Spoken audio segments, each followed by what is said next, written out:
Shankar jewellers Sirsa भरोका वाले शिशपाल सुथार व हवा सिंह सुथार का मशहूर हॉलमार्क ज्वेलरी शोरूम। हमारे यहाँ सोने व चांदी के आभूषण हर समय तैयार मिलते हैं और ऑर्डर पर भी तैयार किए जाते हैं। शंकर ज्वेलर्स पीएनबी वाली गली रूड़ी बाजार सिरसा। अधिक जानकारी के लिए संपर्क करें 9466732005 या 9416388442। नमस्कार, स्वागत आपका के हरियाणा तेज हरियाणा के साझे प्लेटफॉर्म में। अलग अलग विधानसभा का एनालिसिस हम आपको जो है वो दिखा रहे हैं, बता रहे हैं कि किस विधानसभा का क्या कुछ समीकरण आने वाले समय में रहने वाला है। और पिछले विधानसभा चुनाव की अगर बात करें तो कौन से विधानसभा से क्या कुछ नतीजे जो है वो निकल करके आए थे। तो इसी कड़ी में आज जो है वो आज जिक्र करेंगे कालावाली विधानसभा का, जो कि रिजर्व विधानसभा क्षेत्र है। इससे पहले रानिया में हमने आपको तमाम तथ्य जो है वो बताए थे, उसको लेकर के आपने अपनी राय रखी। और अभी भी जो है वो आप अपनी राय कमेंट सेक्शन में कमेंट करके जो है वो जरूर बताइएगा कि जो रानिया का हमने तथ्य जो दिए थे, जो हमने एनालिसिस किया था, उसको लेकर के आप कितने सहमत हैं।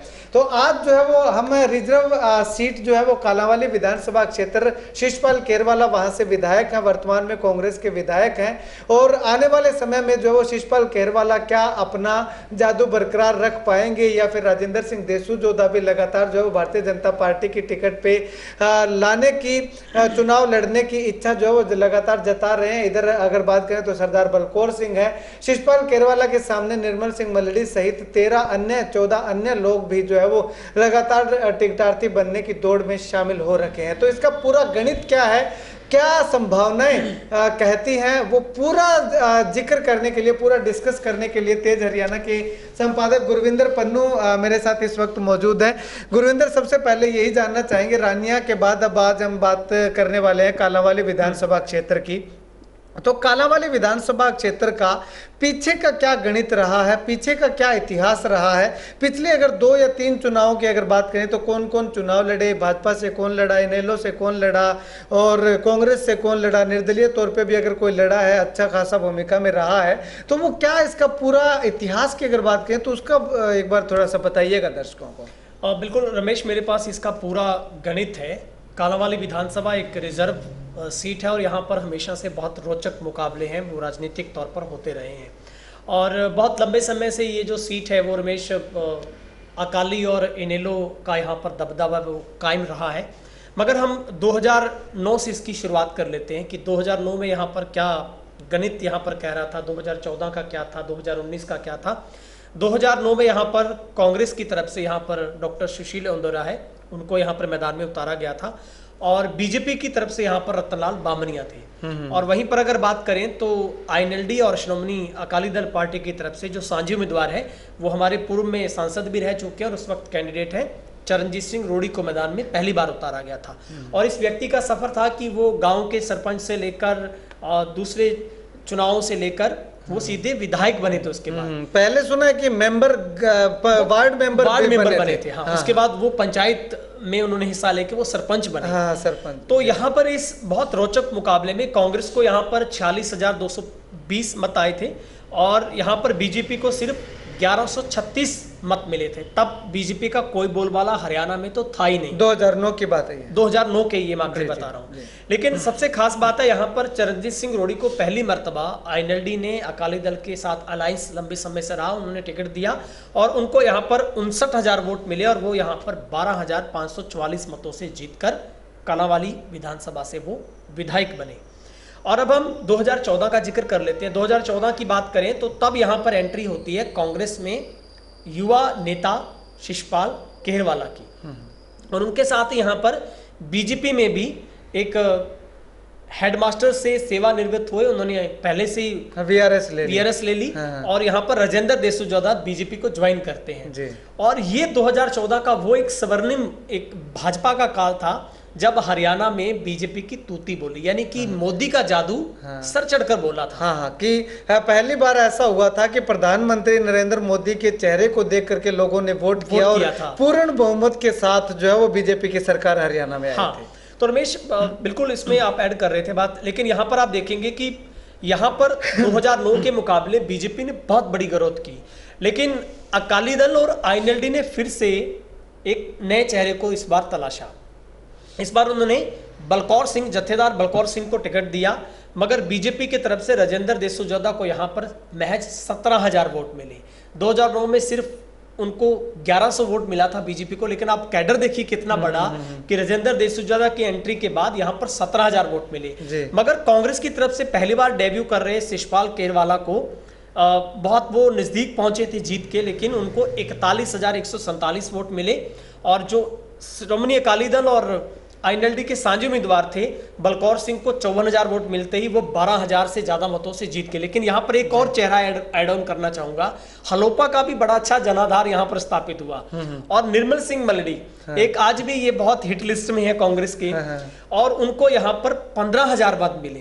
आप रमेश नोट करिए, आपको भी लगता होगा कि इस सीट पर जहां पर हमेशा से टक्कर कांग्रेस और अकाली दल आईएनएलडी की रही, वहां पर हलोपा ने कितना जबरदस्त कमबैक किया है।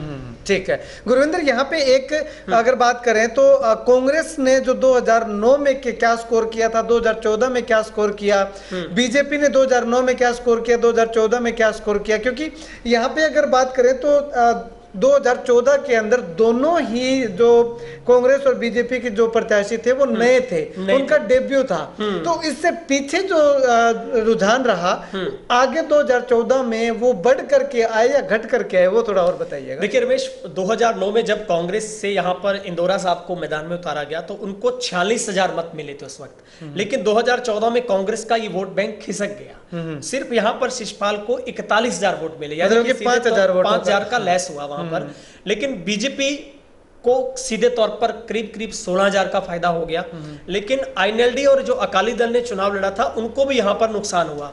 जिस पार्टी में चरणजीत सिंह रोडी को 2009 में 59,000 वोट मिले, अब वो 54,000 पर आकर बलकौर सिंह सिमट गए। लेकिन 5,000 का वह उनको भी डेंट लगा था। और सबसे इंपॉर्टेंट बात देखिए, जीत का जो मार्जिन था, लीड थी, वो सेम रही। 12,000 से रोडी साहब जीते, 12,000 से बलकौर सिंह जीत गए। और उसके बाद अब हम 2019 का जिक्र कर लेते हैं। उससे पहले गुरविंदर एक चीज मैं और करना चाहूंगा कि 5,000 कांग्रेस का टूटा, 5,000 इनेलो का टूटा, 10,000 हो गया। बीजेपी का यहाँ पे कितना बढ़ा है ये देखिएगा, बीजेपी का 10,000 बीजेपी का बढ़ा है ना, बीजेपी का बढ़ गया सीधा 15,000। हाँ, ठीक है, 1136 से सीधे 17,000 पर पहुंच गए। तो 10,000 तो ये अपन लेस कर सकते हैं उसमें से। लेकिन अब यहाँ पर कांग्रेस को जो 5,000 का नुकसान हुआ, दूसरा मैंने बताया आईएनएलडी को भी 59,000 के बजाय 54,000 मिला। तो यहाँ पर मलड़ी साहब सीधे 15,000 वोट ले गए एचएलपी की तरफ से। तो उन्होंने दोनों के मार्जिन को कम कर दिया। लेकिन अब बहुत रोचक जो आंकड़ा है वो 2019 का है जी। यहाँ पर शिशपाल केरवाला के लिए बहुत एक उनका अहम चुनाव था। उनको इमोशनल एज भी मिला, भावनात्मक रूप से लोगों की जो जनप्रतिनिधि प्रतिक्रिया थी वो उनके साथ थी। तो इस चुनाव में आप देखेंगे, यहाँ पर इस चुनाव में आते ही अकाली दल और भाजपा में अदला बदली हो गई जी। इनमें जो इंपोर्ट एक्सपोर्ट हो गया, यहाँ पर जिस देसूजोदा ने 2014 का बीजेपी से चुनाव लड़ा, उनका एन वक्त पर आकर पत्ता कटा तो उनको अकाली दल ने अपना लिया और आईएनएलडी के तौर पर साझी उम्मीदवार के तौर पर मैदान में उतारा गया जी। लेकिन वही बलकौर सिंह जो आईएनएलडी और अकाली दल के साझी उम्मीदवार बनकर वो विधायक बने, उन्होंने पासा पलट के बीजेपी का दामन थाम लिया और बीजेपी ने आते ही उनको टिकट भी थमा दिया क्योंकि वो उस वक्त विधायक थे। लेकिन यहाँ पर सबसे मजेदार बात फिर से वही आती है, निर्मल सिंह मलड़ी फिर से एक बड़े चेहरे के तौर पर आए। उन्होंने भी पाला बदल के हलोपा को छोड़ा और जेजेपी में चले गए। अब यहाँ पर उनको फिर से आते ही उनका वोट बैंक थोड़ा खिसका, 15,000 के बजाय उनको 12,000 वोट फिर से मिल गए क्योंकि आईएनएलडी और जेजेपी में टूट हुई थी। दो धड़ों में जो परिवार बंटा तो उसके बाद सीधे तौर पर नुकसान हुआ, लेकिन इस नुकसान में जेजेपी ने अच्छा कमबैक किया। लेकिन 2019 के चुनाव में जो शिशपाल केरवाला को 2014 में 41,000 वोट मिले, वो सीधे पहुंचकर 53,000 पर पहुंच गए। और इस बार 2014-9 का जो रिवाज था 12,000 की लीड से जीतने का, वो रिवाज टूटकर पहुंच गया 19,000 वोट के आंकड़े पर। और यहां पर बीजेपी और जो अकाली दल आईएनएलडी इस गठबंधन ने जो कैंडिडेट की अदला बदली की थी। अब यहां पर एक सबसे मजेदार बात है रमेश, जिस बीजेपी को 2014 में 17,000 वोट मिले, देसूजोदा के पास टिकट था, अब उसी में बलकौर सिंह की एंट्री होते ही बीजेपी सीधी 17,000 से 30,000 वोट पे पहुंच गई।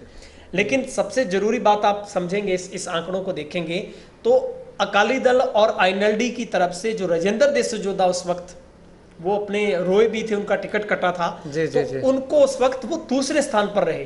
हालांकि यहाँ पर कांग्रेस ने जीत दर्ज की तो उनको यहाँ पर 33,000 वोट मिले हैं जी।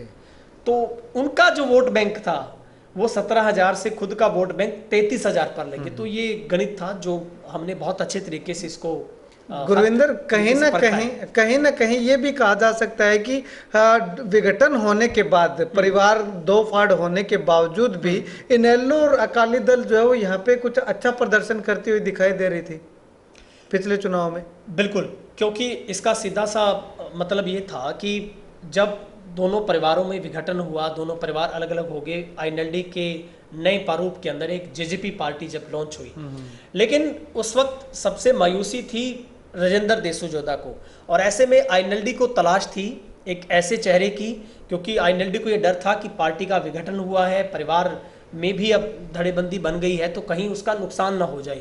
लेकिन जैसे टिकट कटा तो उन्होंने सीधे तौर पर राजेंद्र देसूजोधा को कैश किया, और उसका ये फायदा मिला कि अकाली दल के साथ अलायंस में आते ही आईएनएलडी अपने वोट बैंक को संभालने में, उसको संजोए रखने में कामयाब रही वहां। जी। तो कहीं ना कहीं ये भी कहा जा सकता है कि इनके विघटन के बाद जैसे रानिया में चौधरी रणजीत सिंह की तरफ लोग जो है वो चले गए थे, तो इस विघटन का कालावाली में शिषपाल खेरवाला को कहीं ना कहीं बेनिफिट मिला है? पूर्ण तरीके से मिला उनको पूरा मिला, क्योंकि आप देखेंगे 2014 में वो डेब्यू करते हैं और उनको बहुत बड़ा वोट बैंक मिलता है। आते ही कांग्रेस का उनको 41,000 वोट मिलते हैं, लेकिन 19 में उनको 53,000 वोट मिलते ही वो 19,000 से जीत जाते हैं। तो सीधे तौर पर शिषपाल एक युवा नेता थे कांग्रेस के, और आपको याद होगा 2009 भी कांग्रेस का राज रहा, 14 तक कांग्रेस काबिज रही, लेकिन 14 के बाद लगातार बीजेपी ने 2 टर्म तक कराकर अपना जीत का परचम लहराया। तो सीधे तौर पर जो भावनात्मक तरीके से लोगों का जुड़ाव था उसका एज है वो शिषपाल को मिला। लेकिन उसी का जो फायदा, एक और फायदा था, वो पार्टी के विघटन का, जेजेपी और आईएनएलडी के अलग अलग होने का भी फायदा सीधे तौर पर एक बड़े विकल्प के तौर पर कांग्रेस को मिला। ठीक है गुरविंदर, अब अगर बात करें तो जो पीछे जिला परिषद के जो परिणाम आए थे उनमें भी जो है वो आम आदमी पार्टी ने काफी अच्छी भूमिका पंजाबी बेल्ट में जो है वो निभाई थी।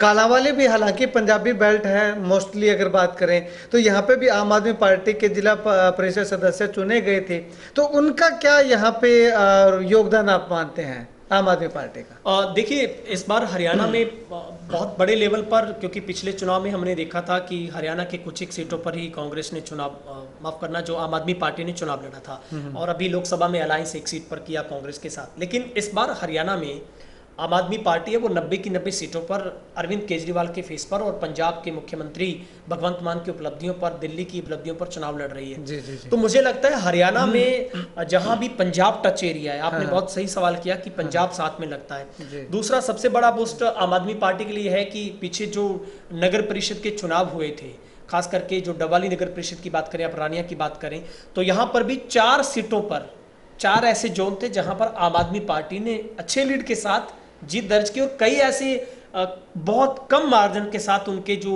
कैंडिडेट थे वो हार गए हैं। तो सीधे तौर पर इसी बात को लेकर उत्साहित भी आम आदमी पार्टी है, और जिस तरीके से पंजाब में भी बहुत अच्छा प्रदर्शन आम आदमी पार्टी ने करके भगवंत सरकार बनाई है, तो कहीं ना कहीं कालांवाली सीट में भी अच्छा खासा प्रभाव है वो आम आदमी पार्टी छोड़ेगी। लेकिन अभी चेहरों पर निर्भर करता है कि आम आदमी पार्टी क्या चेहरा अपनाती है, कितना इंपॉर्टेंट रोल है वो चेहरे की एक्टिविटी को, व्यक्तित्व को देखकर मिलता है। तो मुझे लगता है इस बार आईएनएलडी और अकाली के बीच में जब मुकाबला कांग्रेस बनाम बीजेपी का होगा, और उसमें मुख्य जो भूमिका है वो आईएनएलडी का चेहरा भी निभाएगा, लेकिन आम आदमी पार्टी भी डेंट किसको कितना डाल सकती है वो बहुत बड़ा रोल अदा करने वाली। ठीक है गुरविंदर, अभी हम लोग एनालाइज कर रहे थे पिछले चुनाव की, 2009 का हमने जिक्र किया, 14 का किया, 19 का किया, लेकिन बीच में एक लोकसभा का जो दौर आया था वो थोड़ा सा हम चूक गए हैं। तो 2014 में जो वोट बैंक मिला था 30,000 के लगभग, 2019 में माफ कीजिए, 2019 में बीजेपी को 30,000 मिला था, लेकिन अब लोकसभा के अंदर अगर बात करें तो 35,000 वोट मिला है। तो मतलब कि बीजेपी कहीं ना कहीं थोड़ी थोड़ी करके बढ़ती जा रही है। 2009 से अगर बात करें तो 9 में बीजेपी 1100 वोटों पे थी, 14 में बीजेपी 17,000 पे आई, 19 में 30,000 पे आई, और लोकसभा में 35,000 पे आई है। लेकिन कांग्रेस भी कहीं ना कहीं इससे और ज्यादा बढ़ के गई है। कांग्रेस बीजेपी यहाँ पे लोकसभा में 5,000 बढ़ी है, तो कांग्रेस यहाँ पे जो है वो 12-13 हजार वोट जो है वो प्लस गई है, 12-13 का ज्यादा ही बेशक गई हो। तो कहीं ना कहीं क्या लगता है कि लगातार जो बढ़ रही है आने वाले विधानसभा चुनाव में बीजेपी बढ़ेगी, घटेगी, या फिर कांग्रेस और ज्यादा बढ़ेगी या घटेगी? देखिए, बहुत टिपिकल सवाल है। हालांकि इस सवाल को हम हर तरीके से वेरिएशन इसका नहीं ढूंढ पाएंगे, लेकिन ऐसा लगता है रमेश कि लोकसभा चुनाव और विधानसभा चुनाव के सिनेरियो में बहुत बड़ा अंतर होता है। जी। और यही राजनीतिकार भी कहते हैं कि जो लोकसभा से हटकर विधानसभा का चुनाव है, इसमें स्थानीय मुद्दे ज़्यादा टैकल करते हैं, और दूसरा सबसे बड़ा फेस भी देखा जाता है, पहचान देखी जाती है, व्यक्तित्व देखा जाता है, और उसकी भागीदारी जनता के बीच में वो कितना टिकाऊ रहा है, कितना जिताऊ चेहरा होगा। लेकिन निश्चित तौर पर जो हरियाणा में कमबैक जो कांग्रेस ने किया है, अलायंस एक सीट को छोड़ दीजिए कुरुक्षेत्र को, 10 सीटों पर जो बीजेपी क्लीन स्वीप कर रही थी 2019 के चुनाव में लोकसभा में, और इस चुनाव में जो 5/5 हुआ है जी, उसका असर आप देख सकते हैं कि कांग्रेस को मिला है। और यही बेनिफिट के आधार पर जो कांग्रेस दावा कर रही है, जो कांग्रेस खेमा आला हाईकमान हरियाणा पर फोकस कर रहा है, तो मुझे लगता है कि लोकसभा के बहुत उलट और उससे मुझे लगता है उसके विपरीत थोड़े इस बार के जो आंकड़े हैं वो इस विधानसभा चुनाव में देखने को मिल सकते हैं। ठीक है गुरविंदर, अब अगर बात करें तो टिकटों पे क्योंकि लगातार कशमकश जारी है, कांग्रेस की सबसे पहले हम लोग बात कर लेते हैं कि कांग्रेस में शिषपाल केरवाला सिटिंग एमएलए हैं, इसके अलावा उनके अपोजिशन में निर्मल सिंह मल्लडी भी जो वो टिकट की दावेदारी पेश कर रहे हैं, और उसके अलावा 12-13 कैंडिडेट और हैं। तो क्या लगता है किसका पक्ष जो है वो मजबूत होना चाहिए? क्योंकि निर्मल सिंह मल्लडी भी 3 चुनाव जो है वो लड़ चुके हैं, 1 लोकसभा का, 2 विधानसभा का। शिषपाल केरवाला, हालांकि निर्मल सिंह मल्लडी हार गए तीनों चुनाव, शिषपाल केरवाला ने 2 चुनाव लड़े हैं, जिनमें से 1 चुनाव हारे, 1 में जीत गए हैं। तो क्या लगता है कांग्रेस किस पे ज्यादा भरोसा जो वो जता सकती है? देखिए रमेश, यहाँ पर इस बार जो कांग्रेस ने अपने आवेदन मांगे टिकटों के वितरण को लेकर, उसमें भी 14-15 लोगों ने आवेदन किया है कालावाली से। कुल मिलाकर सिरसा से हमने कहा था कि 75 कैंडिडेट कांग्रेस के हैं, लेकिन 2 चेहरे बहुत इम्पोर्टेंट तरीके से देखे जा सकते हैं, उनकी अच्छी खासी पैठ देखी जा सकती है, जिसमें सबसे पहले मैं जिक्र करूँगा मौजूदा विधायक के तौर पर। तो बहुत मुश्किल लगता है कि उनका टिकट कटे, क्योंकि जब एक मौजूदा विधायक होता है तो उसका टिकट कटने का चांसेस थोड़े कम हो जाते हैं। लेकिन निर्मल मल्लडी को भी कम नहीं आंका जा सकता है। उन्होंने भी एक लोकसभा का चुनाव लड़ा है, 2 विधायक के जो चुनाव विधानसभा के चुनाव लड़े हैं, तो अच्छा खासा वोट बैंक उनके पास भी नजर आ रहा है। उनकी भागीदारी जो इस विधानसभा इलाके में है वो भी लगातार हमने देखने को मिली है। और भी चेहरे हैं, लेकिन सबसे बड़ी बात है कि इन 2 चेहरों के अलावा दूसरे चेहरे इतने पॉपुलर नहीं हैं जनता के बीच में। वो मुझे लगता है कांग्रेस का वो जो पैमाना आप कल जिक्र कर रहे थे, 6 वो पॉइंट थे कि सब चीजें देखी जाएगी, फिल्टर लगाए जाएंगे, तो वो इस फिल्टर में नहीं आते हैं बाकी के चेहरे। तो इसलिए फिल्टर सबसे पहले शुरू होगा शिषपाल से, और फिल्टर मल्लडी साहब पर भी आएगा। लेकिन शिषपाल ने विधायक के तौर पर अपने कोटे से जो काम उन्होंने करवाने थे वो करवाए हैं, और विधानसभा की पलट पर भी उन्होंने पटल पर जाकर भी उन्होंने जिन मुद्दों को उठाने का प्रयास किया और वो विधानसभा में दिखे हैं। कालांवाली के उन मुद्दों को, चाहे वो घग्गर का मुद्दा हो या फिर सराउंडिंग पंजाब एरिया के मुद्दे हो, पानी बिजली या सड़कों का मुद्दा हो, तो उन्होंने बहुत प्रमुखता के साथ उठाया है। तो मुझे लगता है इन 2 चेहरों पर कांग्रेस गौर करने वाली है, और कहीं ना कहीं मजबूत दावेदारी है वो मौजूदा विधायक की देखने को मिल रही है। ठीक है, अब गुरविंदर आते हैं भारतीय जनता पार्टी पे, क्योंकि भारतीय जनता पार्टी में भी कशमकश जारी है। खास करके अगर बात करें तो इधर सरदार बलकौर सिंह हैं, वो भी अपनी दावेदारी पेश कर रहे हैं। उधर राजेंद्र सिंह देसूजोद है, हालांकि वो बीजेपी से खफा एक बार जरूर हो गए थे, लेकिन दोबारा फिर से उन्होंने घर वापसी कर लिया। उनका कहना है कि बीजेपी मेरी माँ पार्टी है, तो मैं इसमें जो है वो अपने आप को सुरक्षित महसूस करता हूँ। तो अब राजेंद्र सिंह देसूजोदा पे बीजेपी दांव खेलेगी, या फिर सरदार बलकौर सिंह पे दांव खेलेगी, या फिर कोई तीसरा बंदा ही एंट्री यहाँ पे? क्योंकि बीजेपी में ये चीज भी होती है कि बाहर से आकर के तीसरा बंदा भी एंट्री जो है वो कर सकता है। तो क्या लगता है इसमें? रमेश, ये टिपिकल नहीं, ये बहुत क्रूशियल कंडीशन में सवाल पूछ लिया आपने, क्योंकि दोनों ही चेहरे जाने परखे पहचाने चेहरे हैं। और अब हम जिक्र कर रहे थे कि 2014 के चुनाव में पहली मर्तबा एंट्री राजेंद्र देसूजोदा की भाजपा में हो जाती है, लेकिन 19 में आकर ऐन वक्त पर उनका टिकट कट जाता है। अब वो फिर घर वापसी कर गए। वो कहते हैं कि माँ से मैं दूर नहीं रह सकता। लेकिन बलकौर सिंह भी एक विधायक के तौर पर उन्होंने काम किए हैं, वो जनता के बीच में रहे हैं। लेकिन उससे भी अच्छा प्लस पॉइंट राजेंद्र देसूजोदा के लिए ये है कि वो 5 साल जब उनका टिकट कटा और वो अकाली दल और आईएनएलडी के साझी उम्मीदवार के तौर पर चुनाव लड़ा, और उसके बाद उनकी जो दूरियां थी वो इस पार्टी से बढ़ती गई और वो एक आज़ाद चेहरे के तौर पर सीधे जनता के बीच में रहे। तो आपने भी कवर किया, मैंने भी कवर किया है कि वो जनता के बीच में रहे हैं, वो लोगों के साथ उनकी कनेक्टिविटी रही है और भावनात्मक रूप से लोग उनके साथ भी जुड़े हैं। लेकिन उतना ही इम्पोर्टेंट जो रोल एक महत्वपूर्ण है वो बलकौर सिंह का भी है। जत्थेदार एक विधायक वो 2014 में रहे, उसके बाद अब तक बीजेपी से उन्होंने चुनाव लड़ा, हालांकि उनको 30,000 वोट मिले, लेकिन शिषपाल ने जीत दर्ज की। लेकिन इस स्थिति में बीजेपी थर्मामीटर लगाकर देखेगी, वो जनता के तरीके से भी अपने सवालों को चेक करेगी, जनता क्या चाह रही है, लेकिन हर कसौटी से उनको परखा जाएगा। लेकिन दोनों ही कैंडिडेट एक मुकाबले के हैं जी, और दोनों कड़ी मेहनत कर रहे हैं, दोनों ही बीजेपी की गुड बुक में हैं, क्योंकि मुख्यमंत्री ने खुद आकर ज्वाइनिंग है वो राजेंद्र देसूजोदा की करवाई है और उन्होंने अपने हलके के लगातार दौरे किए हैं। और सरकार में रहते हुए जहां पर बलकौर सिंह ने भी सरकार में रहते हुए अपने जो उनका कोटा बनता था, सरकार के थ्रू उनको पैसा मिलना था, उन्होंने वो काम करवाए हैं, जनता के बीच में रहे हैं। लेकिन अब आचार संहिता लगने से जो काम राजेंद्र देसूजोदा करवा सकते थे वो शायद उनके अब नहीं होंगे, लेकिन सरकार में रहते हुए जो एक जनप्रतिनिधि के तौर पर बलकौर सिंह ने वो करवाए हैं वो उनके काम में हुए हैं। लेकिन मैं आखिरी आपको इस तथ्य के साथ इस सवाल को मैं मुकम्मल करता हूं कि ये जरूर देखा जा सकता है कि अगर एक घर में 5 वोट हैं तो उनमें से 1 वोट राजेंद्र देसूजोदा का निश्चित तौर पर पक्का है, सहानुभूति के तौर पर, सहानुभूति के तौर पर। हाँ। क्योंकि इन्होंने हारने के बावजूद भी जिद नहीं छोड़ी, हार नहीं मानी और वो लगातार घर घर पहुंचे।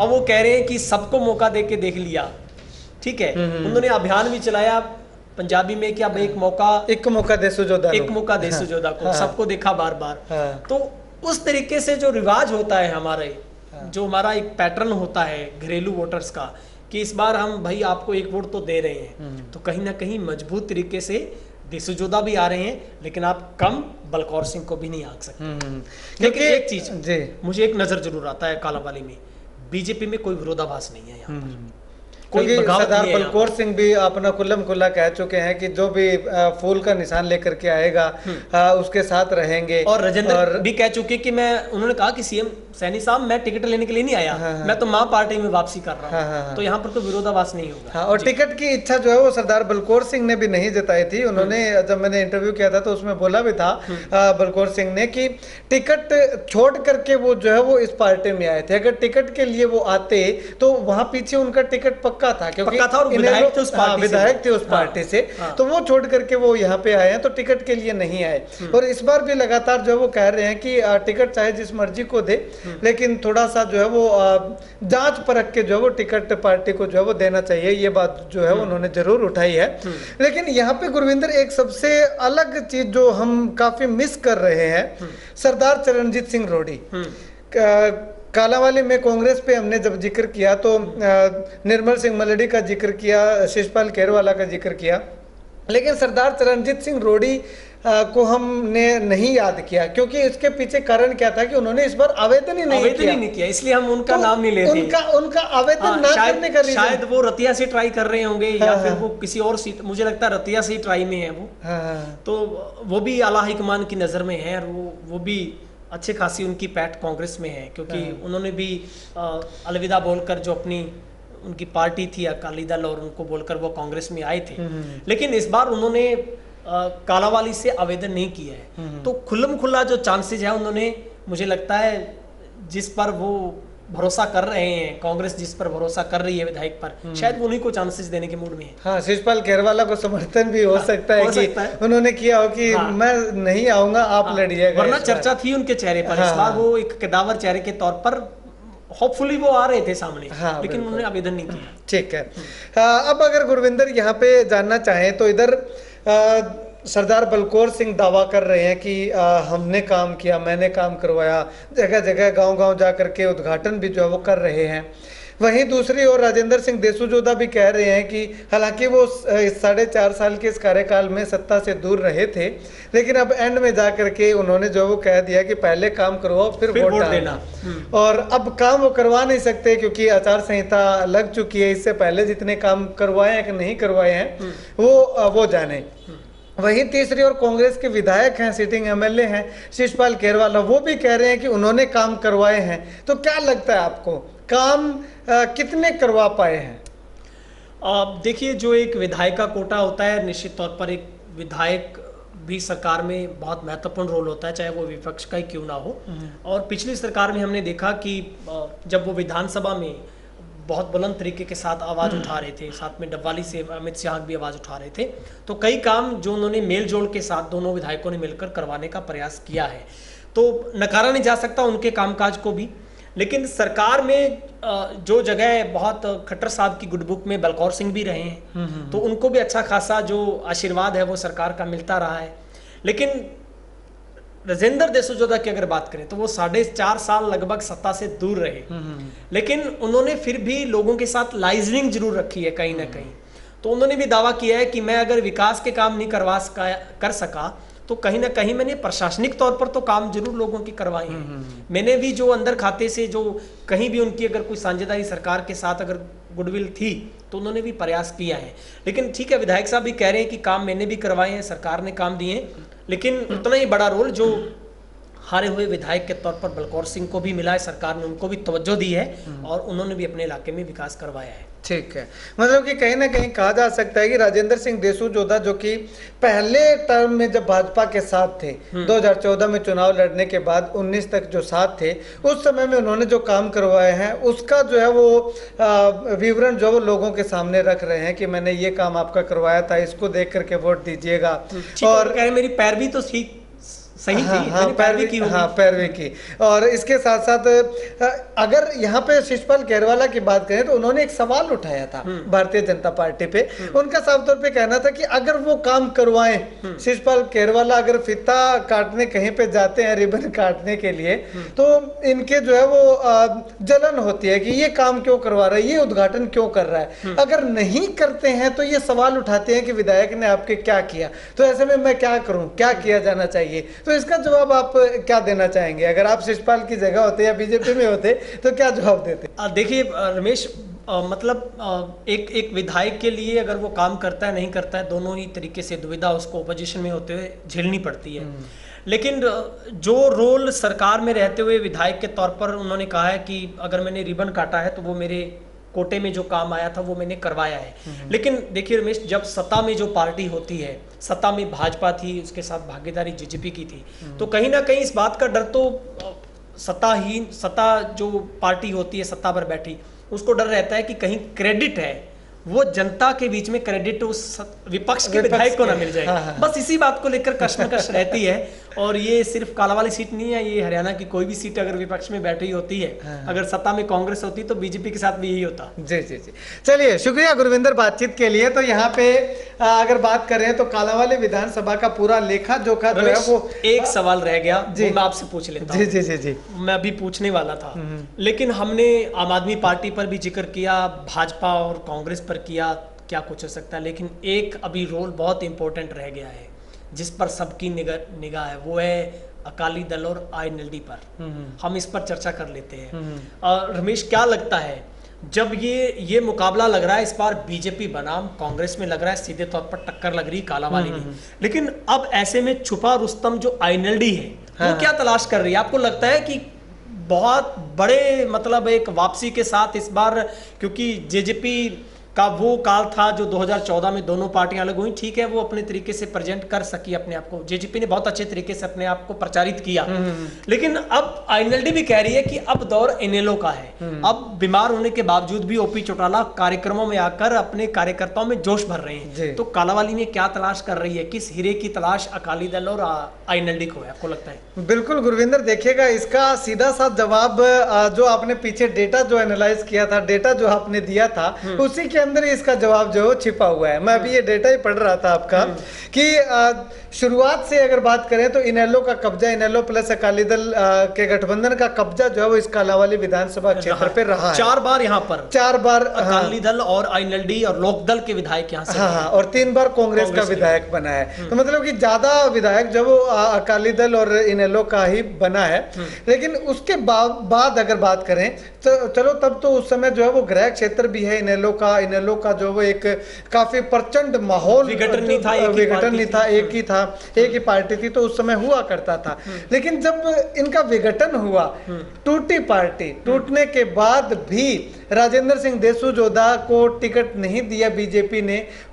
वही राजेंद्र सिंह देशुजोधा ने चुनाव लड़ा इनेलो की सीट पे, और जिसको भारतीय जनता पार्टी ने मजबूत दावेदार माना, मजबूत कैंडिडेट माना, उसको मात देते हुए राजेंद्र सिंह देशुजोधा दूसरे स्थान पे रहे। तो उस समय में भी इनेलो ने इतना बड़ा मतलब 2009 में इसी अलायंस की सीट पर 59,000 वोट मिलते हैं इनेलो को जी। इसी अलायंस में 2014 में आईएनएलडी को फिर से 54,000 वोट मिलते हैं। और तीसरा टर्म जो 19 का जिक्र कर रहे हैं, पार्टी में विघटन हुआ, पार्टी टूट गई थी, फिर भी 33,000 वोट मिलते हैं। तो उसके बावजूद भी मतलब कि इतना सारा कुछ सब कुछ तबाह होने के बावजूद भी 33,000 वोट अगर पार्टी लेकर के जाती है, और इस बार जो है वो इनेलो लगातार जो है वो कह रही है कि घर वापसी हो रही है लोगों की, इतना मतलब कि जोर शोर से कार्यकर्ता जो है वो लगे हुए हैं। ओपी चौटाला भी इतनी बड़ी एज के अंदर जो है वो कार्यकर्ताओं में जोश भरने का काम कर रहे हैं। तो कहीं ना कहीं इस बार अगर अच्छा चेहरा इंडियन नेशनल लोकदल अगर उतार देती है तो कहीं ना कहीं, और तीसरी बात इनेलो के बढ़ने की ये भी है कि इस बार पार्टी सिंबल पे भी जो है वो काफी सारे सवाल जो है वो पीछे भी उठते आए हैं, और इस बार भी जो है वो उठ रहे हैं। पार्टी को कम बैक हर हालत में करना ही होगा, परफॉर्म करना होगा। और अगर अच्छे से परफॉर्म करना चाहती है तो कार्यकर्ताओं के अंदर जोश भरना होगा। यही रीजन है कि शायद चौटाला साहब भी जो है वो लगातार इस उम्र में भी जो है वो लगे हुए हैं, ताकि युवा जो है वो उनके जोश को देख करके थोड़ा और जोश में जो है वो आ जाए, जिससे कि पार्टी जो है वो थोड़ा और आगे जो है वो बढ़ सके। तो मुझे लगता है कि यहाँ पे कालांवाली के अंदर अगर बात करें तो त्रिकोणीय मुकाबले में जो है वो इनेलो यहाँ पे आ सकती है, आती हुई दिखाई दे रही है, खेल बिगड़ सकता है। जो अब लगातार जिक्र चल रहा है कि कांग्रेस का माहौल है, जैसे लोकसभा चुनाव में हमने देखा कि 42-43 हजार वोटों की लीड जो है वो मिली है कांग्रेस को यहाँ पे।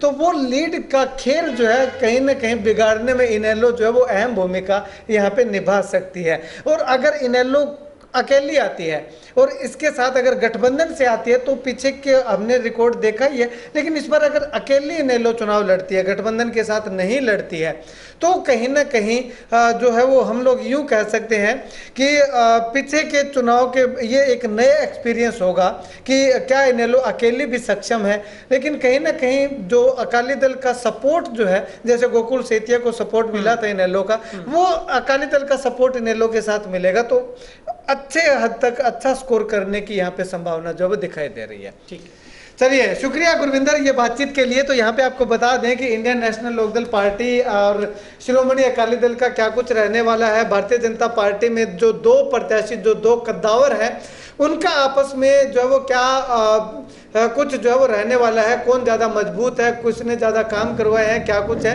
कांग्रेस पार्टी में तमाम जो टिकटार्थियों की लिस्ट में से कांग्रेस जो है वो किसको निकालेगी, कालांवाली का पूरा गणित क्या था, वो तमाम मुद्दे हमने आपके सामने रखे। आप इस वीडियो को लेकर के, इस एनालिसिस को लेकर के क्या कुछ कहना चाहेंगे, क्योंकि हमारा दोनों चैनल का यही मकसद है कि जो तथ्य होते हैं वो तथ्य आपके सामने रखते हैं। घुमा फिरा करके हम बात नहीं करना चाहते और ना ही करते हैं, ना ही हमने पीछे कभी की है। जो हमारे मन में जो हमें लगता है वो हमने जो है वो आपको सच्चाई से रूबरू करवाया है। लगातार जो है वो हम एनालिसिस करते हैं, लगातार गाँव के अंदर नेताओं से बातचीत करते हैं, सभी जगह पे जा करके जो हमने आंकड़े इकट्ठे किए हैं, कलेक्ट किए हैं, जो हमें लगा वो हमने आपको बताया। आप इस एनालिसिस से कितने सहमत हैं, क्या कुछ आप लोग इस वीडियो को लेकर के कहना चाहेंगे, और आने वाले समय में इनेलो का आपको क्या लगता है, कांग्रेस कहां पे स्टैंड कर रही है, और इसके साथ साथ आम आदमी पार्टी की क्या भूमिका रह सकती है, और भारतीय जनता पार्टी का क्या ग्राफ जो है वो रहने वाला है, आपको क्या लगता है? आप भी अगर राजनीति में इंटरेस्ट रखते हैं तो कमेंट सेक्शन में कमेंट करके जरूर बताइएगा। इस वीडियो को जितना ज्यादा हो सकता है शेयर कर दीजिएगा। और एक चीज आपको और बताना चाहें कि हर रोज रात 8 बजे के हरियाणा और तेज हरियाणा दोनों प्लेटफॉर्म के यूट्यूब चैनल पे जो है वो आपको इस तरह का एक एनालिसिस जो है वो अलग अलग विधानसभा वाइज, अलग अलग कैंडिडेट वाइज, अलग अलग पार्टी वाइज जो है वो चुनाव तक हम आप लोगों तक जो है वो पहुंचाते रहेंगे।